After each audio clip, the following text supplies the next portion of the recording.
শতাধিক গাড়ি বহন নিয়ে পঞ্চগড়ে নিজ এলাকায় শারজিস আলমের প্রবেশ নিয়ে প্রশ্ন তুলেছেন জাতীয় নাগরিক পার্টির জ্যেষ্ঠ যুগ্ম সদস্য সচিব তাসনিম জারা। যারা আশা করেছেন শারজিস আলম জনগণের সামনে এর একটি গ্রহণযোগ্য পরিষ্কার ব্যাখ্যা তুলে ধরবেন, এতে জনগণের কাছে এনসিপির ভাবমূর্তি আরো শক্তিশালী হবে।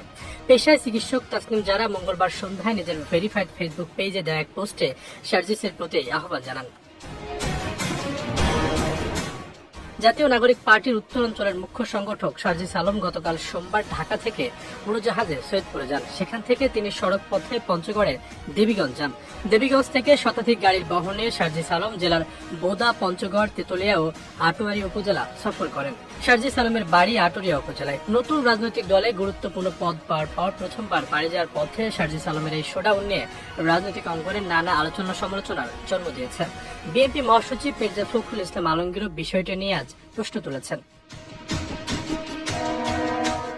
পোস্টে যারা লেখেন, আমি এই চিঠিটি লিখছি আমাদের দলের একজন রাজনৈতিক কর্মী হিসাবে, দলের নীতিগত অবস্থান ও স্বচ্ছতার প্রশ্ন থেকে। সম্প্রতি তোমার নিজ জেলায় শতাধিক গাড়ির একটি বহর নিয়ে প্রবেশ করায় জনগণের মনে যৌক্তিকভাবে কিছু প্রশ্ন তৈরি হয়েছে। তুমি কিছুদিন আগেই প্রকাশ্যে বলেছিলে আমার আসলে এই মুহূর্তে কোনো টাকা নেই, ধার করে চলছি, এটাই হচ্ছে রিয়ালিটি। আমার পকেটে মানিব্যাগও নেই। তোমার এই সাদাসিধে জীবনযাত্রার কথা আমাদেরকে অভিভূত করেছিল এবং জনগণের কাছে আমাদের সংগ্রামকে আরো গ্রহণযোগ্য করেছে। কিন্তু সে প্রেক্ষাপটে এত বড় একটি আয়োজন কিভাবে সম্ভব হলো, এর অর্থায়ন ও ব্যবস্থাপনা কিভাবে হয়েছে, তা নিয়ে মানুষের মনে প্রশ্ন আসাটা স্বাভাবিক। আমাদের দল স্বচ্ছতা, সততা ও জবাবদিহির ভিত্তিতে একটি নতুন রাজনৈতিক সংস্কৃতি গড়ে তোলার যে প্রতিশ্রুতি দিয়েছে, সে জায়গা থেকে এসব প্রশ্নের স্পষ্ট নির্ভরযোগ্য উত্তর দেওয়া আমাদের সবারই দায়িত্ব।